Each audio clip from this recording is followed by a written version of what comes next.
On behalf of the men and women of the Biddeford Police Department, we welcome you to our agency, and we hope you enjoy this virtual tour.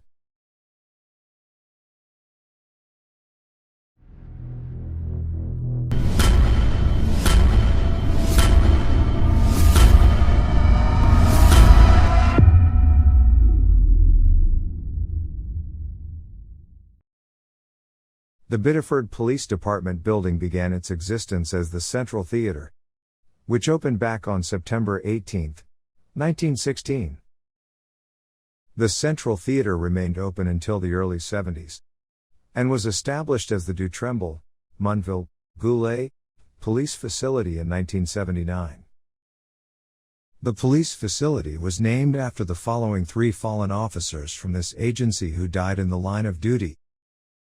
Images of all three of these fallen heroes remain on display in our lobby as a reminder of their sacrifice to the city of Biddeford. Let's pause for a moment of silence in remembrance of these brave officers. Patrolman Honor Du Tremble.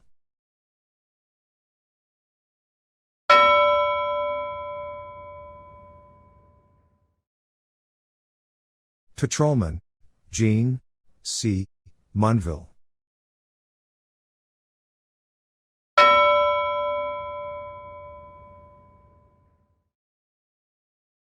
Patrolman Joseph Goulet.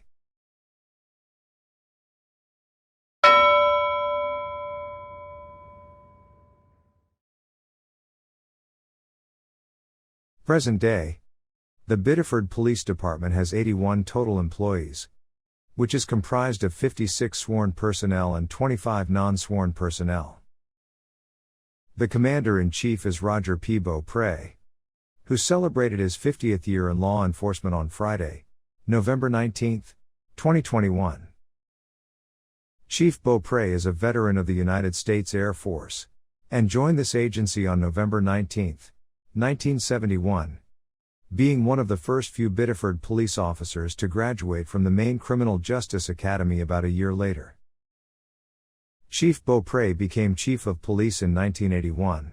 And earned his master's degree in business administration in 1988.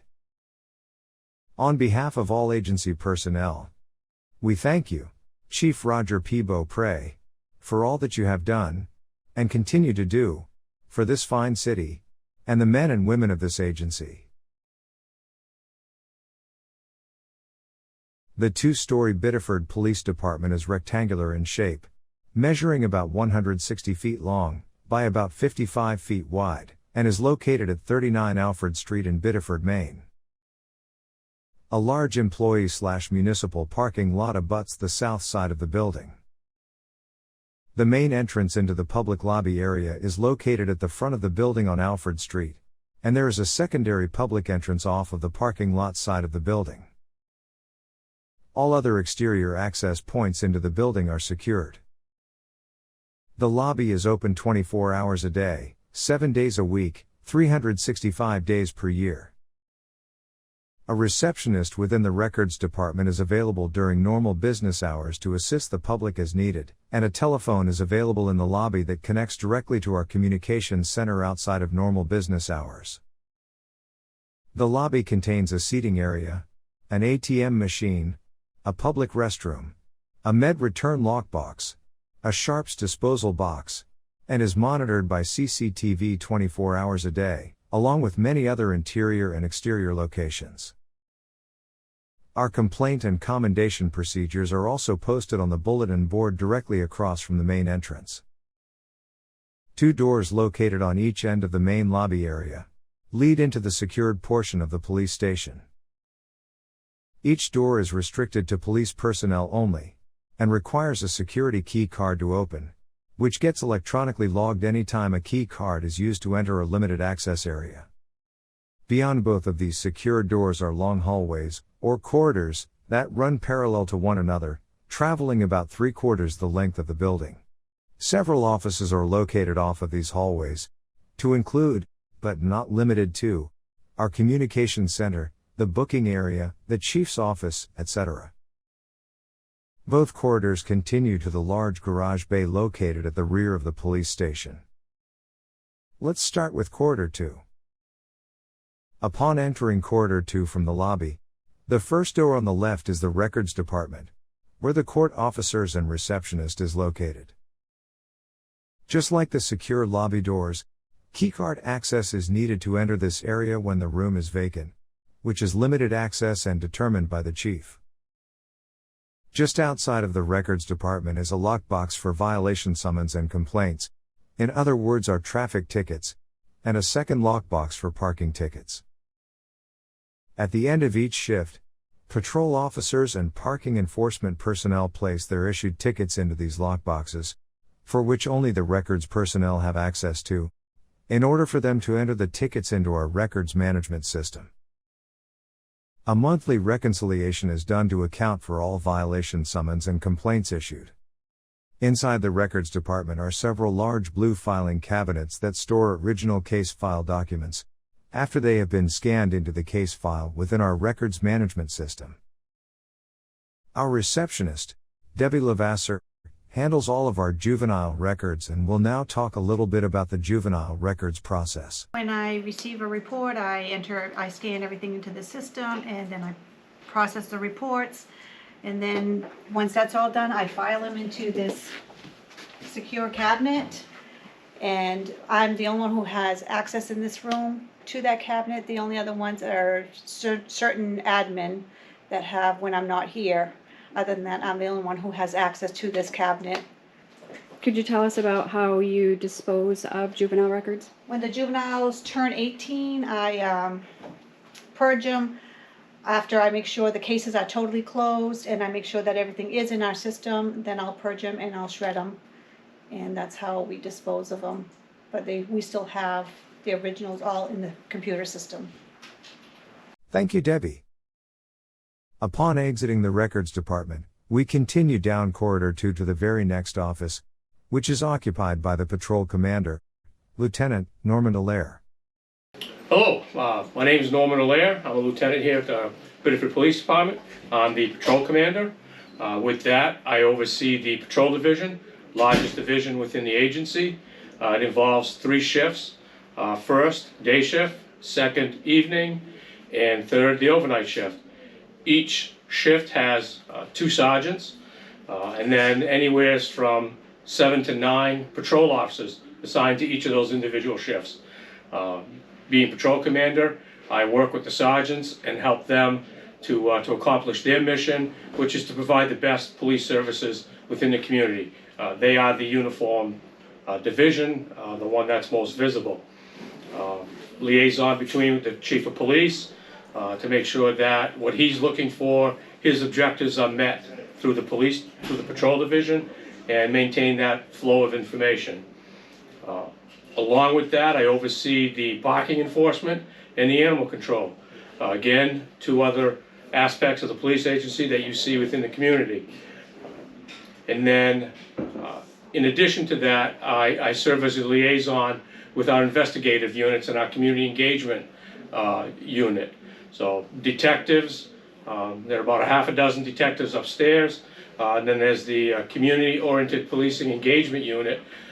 There's another 4 officers there. So there's 10 or so officers upstairs, and then the task force officers. I serve as a liaison between them and help the patrol division, help them with their objectives, with their investigations and community engagement. So all told, try to keep information flowing and the chief's objectives going within the agency. I report directly to the chief, and that's basically my piece here within the Biddeford Police Department. Thank you and have a great day. Thank you, Lieutenant Allaire.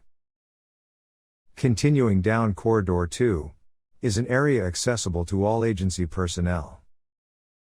This area contains all of our general mailboxes, as well as a first aid kit, and a storage area for our cruiser go bags that contain weather-sensitive equipment, like our AEDs, Narcan kits, trauma kits, etc.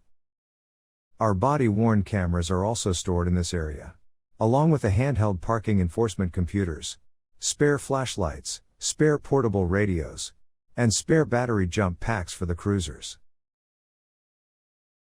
Directly behind this general area is a hallway that connects Corridor 1 with corridor 2. This hallway contains a large status screen, general office equipment, and access to our communications center, where we will now be joined with dispatcher Karen Lord, who will tell us a little more about this area. This is our dispatch status monitor that patrol supervisors and admin can see. For a quick reference, if we have calls impending, calls that we're already on, so they can be aware of what personnel are doing at this time and what we have calls for other agencies to know how busy we are. So we already have calls that the officers are on, so they're aware.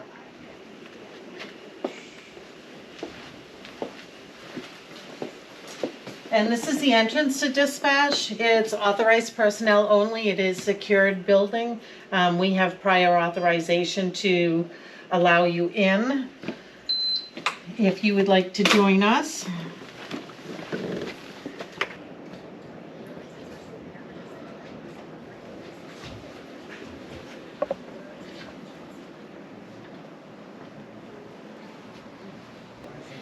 Welcome inside the Biddeford Communications Center. We're going to give a brief overview of what we have. If I forget something, just let me know. I'll just start left to right so we don't forget anything. These are our backup EMD and EFD dispatching cards for medical calls and fire calls if our computer system goes down. These also will go with us if we have to evacuate the building, so we won't have computer access, so these are a must. We have a backup TTY in case our 911 system TTY goes down. We always have a backup system. And this is our mapping that shows where the calls are in the city and where our cruisers are at all times, so we can dispatch the closest unit to the emergency at hand. Here we have our recording system. It records our phones and radios, and it has a log that's kept by Deputy Chief Joanne Fisk. We do have cameras throughout the city so we can maintain where our cruises are. We can monitor prisoners getting booked and for officer safety, and also monitor the lobby. These are our dispatch status monitors where incoming calls are received. Up here we can see which officers are on calls, fire and EMS units. This would be if we had any calls impending, they would be down here. And our other receive a call screen for when calls come in. We can get their name, address, phone number for the caller party, and where the incident happened. Over here is our radio system. This also has backup radios on our other tab, which has backups right here. This is where we tone out all the fire and EMS units for the agencies we cover. And we also have our backup channel 2. We can access public works should we need to, and our community mutual aid agencies on here. We also have the capabilities to be able to do the alert system should we have a Signal 1000 or a major incident where we need radio silence. We have the capable tones. This is our 911 system. All our 911 calls come in through here, and this is our 911 mapping that is tied to it. We have the addresses located here along with their phone number, cell phone carrier, and an approximate location where they are on the mapping. That is very resourceful. We're able to transfer calls to anywhere they need to go. If we get a call in error, we can take the information or we can transfer the call direct. This one is also, we have our TTY and we can do text TTY, or we have our regular TTY. So we are able to do the text to 911. And we do have to do monthly TTY training to show accountability, to make sure we're doing it correctly. This is our Bible. This here contains emergency information. We have our officers, if we need to get a hold of them. codes, cheat sheets if we have to call other agencies, what agencies cover what in case we have another call. We can make sure we also transfer it to the correct agency.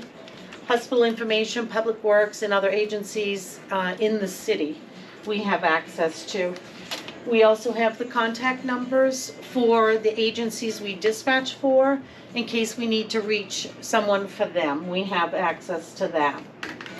And over here we have backup run cards in case our computers are down. We can take our run cards with us and one of our contingency plan books. In this bottom drawer, if we need to evacuate, we have a folder here for evacuations.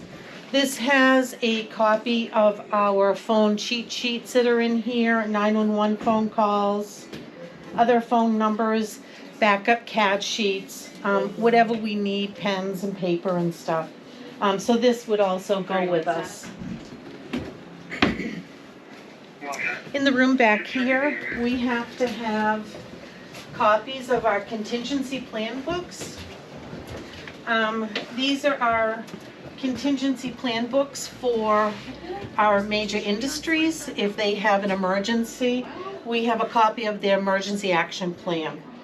So these get updated in our Power DMS, and we have a copy here.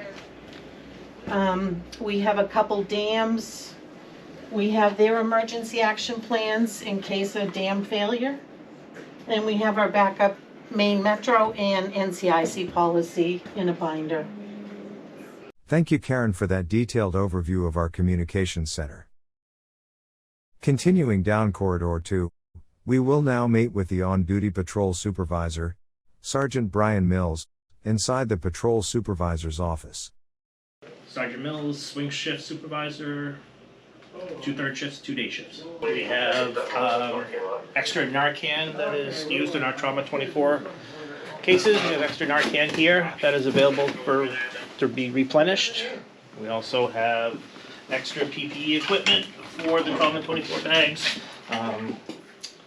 backup Envo equipment, latex gloves, any other PPE that officers may need for replacement. Thank you, Sergeant Mills. Directly across the hall from the patrol supervisor's office is the report room, which is only utilized by sworn personnel. The report room consists of a locked filing cabinet, where all of the field training documents are stored, a temporary evidence locker, 2 spare gun lockers, 4 computer workstations, a CCTV screen that is used to monitor arrestees while they are within any given holding cell or cells, resource materials, various agency forms and documents, and 2 WatchGuard recording systems that are connected to the booking room and interview rooms down the hall. Below the WatchGuard equipment is a locked cabinet where all of our traffic summonses, juvenile summonses, and criminal summonses are stored and secured. The on-duty supervisor has access to this secured cabinet and assigns the summons books to individual patrol officers on an as-needed basis. Further down Corridor 2, there is an office for non-sworn personnel to use with 3 separate workstations, which is primarily used by parking enforcement personnel and animal control personnel. Let's take a moment to meet briefly with Ron Veer, from our Parking Enforcement Division, as well as from Garth Russell, from our Animal Control Division. My name is Ron Veer. I'm one of the parking control officers here in the city of Biddeford, one of the 2 that we have on duty every day. I work this day shift, 7 to 3, and my assignment is to go out about the city and patrol and cover the city ordinances pertaining to no parking, time limited, permit parking, and all other things assigned to our duties. We assign just several administrative tasks also as the day progresses. As they need us, we go. One of our other details that we do is we cover backup for traffic collisions. We do traffic control.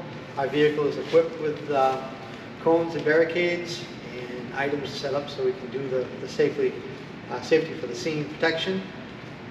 Like I say, work Monday through Friday, 7 to 3, right in the downtown mostly, but wherever they do need us. been here for 19 years. Looking forward to many more to go. And like I said, we do this every day, 7 to 3, Monday through Friday, with very little complications, and we enjoy that very much. Hi, my name's Garth Russell. I'm the Animal Control Officer for the City of Biddeford. Basically what I do is deal with any and all of the animal complaints, whether that be from loose dogs down on the beach to animal abuse to stray feral cat colonies to injured wildlife. It's everything I do. Thank you, Ron and Garth. Back inside the station and just beyond Ron and Garth's office, a large section of the remaining space in Corridor 2 comprises of our booking area, which contains a single, enclosed women's/juvenile holding cell, a large cell block with 4 open-air cells, a booking room for processing arrestees, and an interview room. We have an AED located in this area, as well as several panic alarms, and a 15-minute digital countdown timer to assist with regular checks of arrestees when they are placed in a cell. The final 2 rooms at the end of Corridor 2 consist of our equipment inventory room and our professional standards administrator's office, Tracy Morton. At the end of Corridor 2, we exit the corridor into the P-dock area, or garage bay, where arrestees are initially brought into the police station. In that initial processing area is a bench, several gun lockers for securing firearms, a digital thermometer, rubber gloves, and other personal protective equipment, and a large cabinet used to secure and store an arrestee's personal belongings. While in the garage bay with an arrestee, a lit display is visible to individuals from inside Corridor 2, which provides notification to all that an arrestee is being processed in that area. On the back side of the processing area within the P-dock is where our temporary evidence storage and evidence packaging equipment is located. We will now be joined by lead evidence technician, Corporal Matthew Baldwin, who will discuss this area in more detail. Good morning. My name is Matthew Baldwin. I'm a corporal here at the Biddeford Police Department, and I'd like to start by saying welcome to our evidence processing area. What we'd like to do today is start with our policies and procedures of how officers and detectives will manage and process and package their evidence and then store it temporarily when they collect it at particular scenes. So this here is our evidence packaging area, and officers and detectives, as they have their evidence, they would bring it to this area where we provide a number of different packaging materials.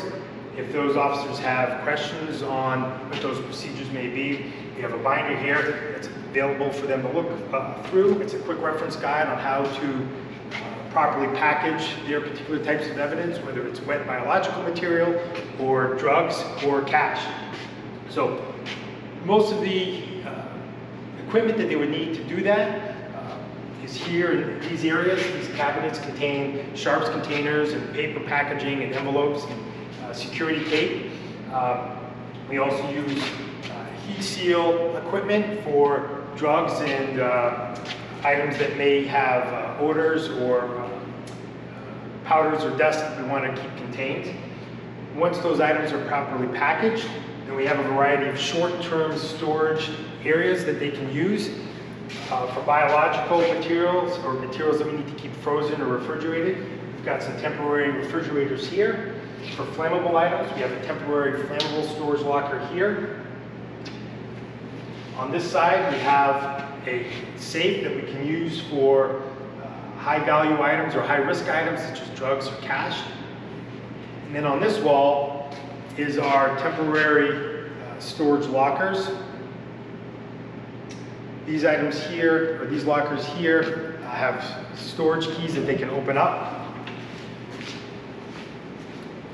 Once the property is inside, the locker becomes secure. The key then gets dropped into this locker here, where it's no longer accessible. Myself and my backup unit are the only two that have the key that opens this locker. And once this locker is open, that gives us the keys to open the lockers, and they will transition from our short-term storage facilities or lockers to our property room, which we'll discuss in a few moments. So here is our long-term storage facility here at the Biddeford Police Department. And this is only accessible by myself and my backup. We use controlled keyed access, allow us entry. So in our secured property room for our long-term storage items, we use a variety of different storage means. We utilize the bin system, as you can see here, where our property just gets stored in random bins and cataloged that way. We also use convenience packaging in a lot of our methods of storage for our large envelopes to small envelopes or cell phones. They're packaged so that they're easily found in numeric order based on year and property number. When we designed our property room a few years ago, I designed it so that the evidence in the property that we use the most often is held closer to the front of the room for quick and easy access. And in the back of the property room is where our long-term items are stored. Our unsolved felonies, our gross sexual assault kits, anything that we're going to store for ever or for long periods of time are into the back of the room where it's less likely to be handled or contaminated. We utilize a sign in and out for anybody other than myself or my backup, and we'll come in here so we have a log of everybody that makes entry. We have refrigeration units for our property that needs to be frozen or refrigerated for any standard of time. Some large item storage here. Corporal Baldwin will now give us a brief overview of the crime van. So for our larger crime scenes, we'll use crime scene investigators. We've got technicians that are trained and specialized in our larger scenes. And for those circumstances, we use our mobile crime van. Our mobile crime van is ready to go at all times, fully mobilized with all our packaging and crime scene needs. If you'll walk with me, we'll take a tour of the van and show you some of the equipment that we use when we manage our crime scenes. So inside of our mobile crime unit, we've got a variety of different supplies that we can use. All of our fingerprint, DNA collection material, all of our different powders, alternative light sources are stored on these shelves. We've got a variety of trajectory kits, small particle agents, and static dust print lifters. We've got a generator for portable power if we need it, our crash reconstruction equipment, multiple cameras that we can use, both for still photography and for video. We've got metal detection units, portable tents, portable blinds. In these cabinets here, it stores all of our packaging material, tapes, boxes, evidence, plastics and papers that are needed. We've got additional portable light sources that we can use, a variety of different tools, placards and cones. So at all times, our portable crime scene unit is available to handle most scenes. Thank you, Corporal Baldwin, for that detailed overview of our crime van and evidence areas. Before heading upstairs, let's make our way back to the lobby area by walking down Corridor 1, so that we can meet some of the command staff, as well as the IT director. The first occupied office we will come to is Lieutenant Ricky Doyen's office.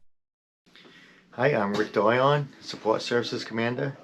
I'm the CLIA Accreditation Manager, and I am also a grant writer and administrator. I'm responsible for several units within the agency: professional standards, domestic violence unit, traffic unit, agency training, agency facilities, evidence and property unit. Thank you. Thank you, Lieutenant Doyen. The next room down the hall will be Deputy Chief Joanne Fisk's office. Hello, my name is Joanne Fisk, and I'm Deputy Chief with the Biddeford Police Department.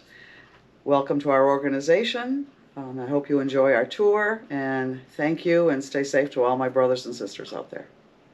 Thank you, Deputy Chief Fisk. The Chief and Executive Assistant's office is next, which is limited access and requires a keycard to enter, outside of normal business hours. A large, secure, and limited access lockbox is mounted on the wall of Corridor 1 just outside the Chief's office, which is used to secure sensitive documents and/or materials that need to be passed along to the Chief outside of normal business hours. The Chief's office is located just off of the Executive Assistant's office. Almost directly across the hall from the Chief's office is the Information Technology Director's office. Bill Gooch. I am the charge of public safety for the city, so I take care of the police and fire department. I'm also the backup information technology director for the other side of the city when my counterpart Jerry is out. And in addition, over here is the network room, which has limited access, and this controls all the network servers, computers for the entire city. It gets kind of loud in there, so.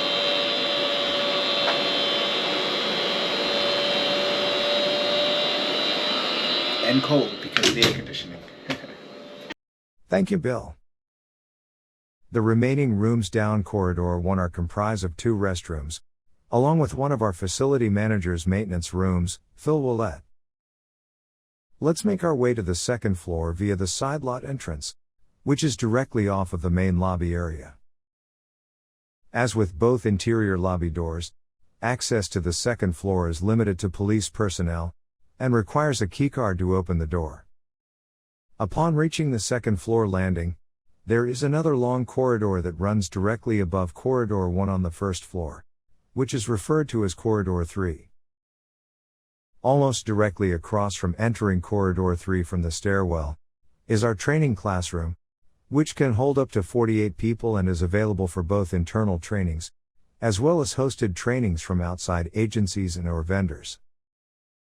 The training classroom is in the midst of receiving a state-of-the-art video recording system that will also be connected to our briefing room a short distance down the hall. The training classroom also holds our awards wall, which displays the recipients of each of our Tier 1 and Tier 2 awards. As we exit the classroom to make our way to the Detective Division, we continue down Corridor 3, and must enter through a second secured doorway that is also limited access for police personnel only, and requires a keycard to open.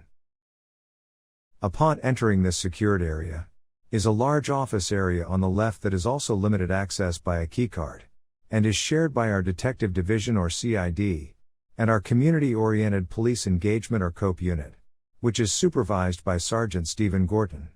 Hi, I'm Steve Gordon. I am the sergeant in charge of the Community-Oriented Policing and Engagement unit, which covers or encompasses the school resource officers, the community outreach liaisons, and community policing officers.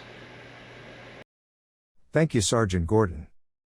Let's take a brief moment to hear a few quick words from School Resource Officer Jason Pelletier, who is standing by live outside at the Biddeford High School. Hi, my name is Jason Pelletier. I'm the School Resource Officer here at Biddeford High School. You can see the high school in the background. I'm here every day building rapport with the students and faculty, bridging the gap between students and police. I conduct investigations here at the school. I also am involved with coaching. I volunteer my time so that students can see me outside of just the uniform and build on that relationship with the students. Thank you. Thank you, Officer Pelletier. Let's head back inside the police station and finish our tour of the Detective Division by meeting with our polygraph examiner, Sean Clutier. Hi, I'm Sean Clutier. I've been with the Biddeford Police Department for 35 years now, 32 years full-time, and I retired in 2018. Became the department's polygraph examiner, and I work part-time for the department. I cover most of southern Maine, but will accept anybody for a polygraph employment. And we also provide free criminal polygraphs for any department in need of services. Thank you, Sean. Directly across from the Detective Division office is the Evidence Crime Lab, where we will once again be joined by Lead Evidence Technician, Corporal Matthew Baldwin, who will discuss this area in more detail. Here on the second floor of the police department, we have our crime lab. Our crime lab is keycard accessible only by our full-time evidence technicians. Evidence collected at crime scenes that need further processing can be brought to our lab here, where those technicians or myself will continue the work on it. That extra work may include collecting latent prints. Here we have our latent print dusting hood. Here we have an area that we can use our chemical processing equipment and tools. Our chemicals are safely stored here in our fire cabinet. We've got an eye wash station. Here in the corner, we have our forensic drying chamber, where items that are still wet with biological fluid can be safely dried and then secured. We've got a camera stand set up for close-up macro photography. And then here, we have a cyanacrylate fuming chamber for additional chemical processing and fuming for latent prints on evidence that's collected. We have a few workstations here for officers to write their reports. And that's a quick overview of the Biddeford Police Department's crime lab. Thank you again, Corporal Baldwin. Continuing down Corridor 3, there is a dedicated, audio and visually recorded interview room for the detective unit, as well as an office for the training manager, which is limited access, and requires a keycard to enter. Our training manager, Corporal Anthony Champy, will now give us an overview of his job duties. Hello and welcome to the training section of the Biddeford Police Department. My name is Anthony Champy. I'm a corporal currently assigned as the training manager within the Support Services Division of the Biddeford Police Department. I work collaboratively with the Chief of Police, command staff, supervisory personnel, instructors, and other department members to develop, implement, manage the department's in-service training program. I'm tasked with assigning, maintaining, and documenting the various levels of training and the proficiency requirements of the department's sworn and non-sworn personnel, ensuring compliance with federal and state mandates, accreditation standards, and professional best practices. I personally hold multiple certificates of instruction from the Maine Criminal Justice Academy and several other nationally recognized entities, all of which requires many continuing education hours for recertification on a reoccurring basis. I'm responsible for coordinating with content providers and outside instructors to host training opportunities for members of the Biddeford Police Department and first responders from surrounding communities. I develop and administer many of the required and elective training sessions BPD provides to its sworn personnel, and I assist in identifying, developing, and managing the department's cadre of instructors, who provide peer instruction in addition to their primary duties. I also collaborate with community and business leaders to identify safe and suitable locations for BPD to conduct certain dynamic training requirements necessary for improving our employees' knowledge, skills, and abilities. Please contact me if you believe you can assist in our mission to provide safe, relevant, contemporary training opportunities to our team of dedicated professionals who serve this community. Thank you, and please enjoy the remainder of your tour of our department. Thank you, Corporal Champy. Towards the end of Corridor 3, we have the briefing/meeting room, which, as mentioned earlier, is in the process of receiving a new video recording system and upgraded audio and visual equipment. Directly across the hall from the briefing room is an office space dedicated to our outside providers, our People Recover Coordinator, Megan Lambert-Irish, as well as 2 community engagement specialists, Jacob Hammer and Rebecca Lyons. Let's take a few minutes and hear from each one of our providers now. Hi, I'm Megan Lambert-Irish. I'm the Substance Use Outreach Liaison for the Biddeford Police Department. My role here is as a clinician. to run the People Recover program. I help find people substance use treatment, whether it's from detox to residential or anywhere in between. I help them find sober living or support services or any resource that they may need to aid in their recovery. I also help affected others and the general public. I provide them education on substance use disorder and how to talk to loved ones in getting them to treatment and how to broach the subject to try to get them more open to treatment. I also educate them around what types of treatment is available and the options that may be good for their affected other. I also offer harm reduction methods such as fentanyl test kits, and I get people who are still using Narcan, access to our Narcan, and this helps show that the police department cares about these individuals regardless of where they are in their substance use. Hi, I'm Jake Hammer. I work here at the Biddeford Police Department as the Community Engagement Specialist.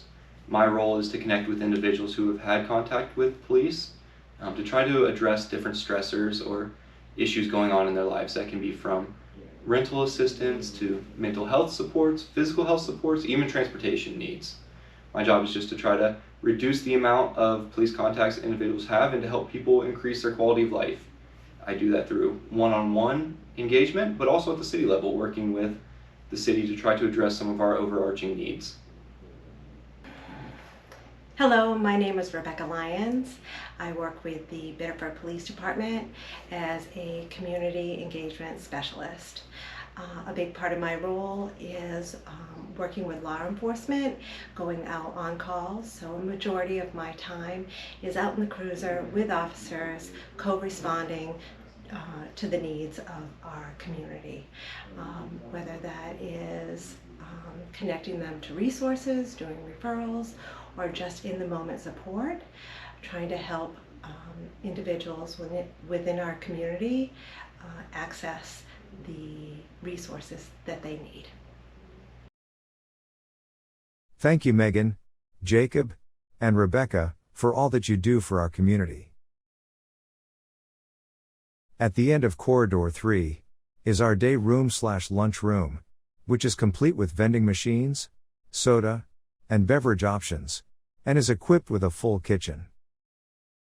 Directly off of the day room is the men's locker room, which was converted from an indoor shooting range to the men's locker room a couple of years ago.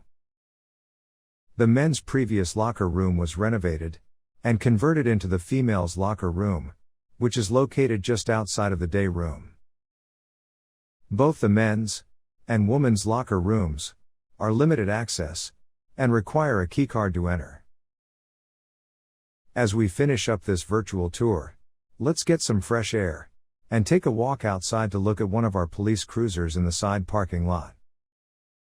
All of our patrol fleet cruisers are Ford Explorer, all-wheel drive SUVs, each equipped with, but not limited to, a front and rear radar unit, mobile computer, a watchguard camera system with both front and back seat cameras, CO2 detector, flashlight, printer, etc. There is a clear plexiglass type divider between the front and rear passenger compartments, and the rear seat is a hard plastic type set in a seating system. On behalf of the men and women of the Biddeford Police Department, we thank you for taking the time to visit our facility, and hope you enjoyed this virtual tour.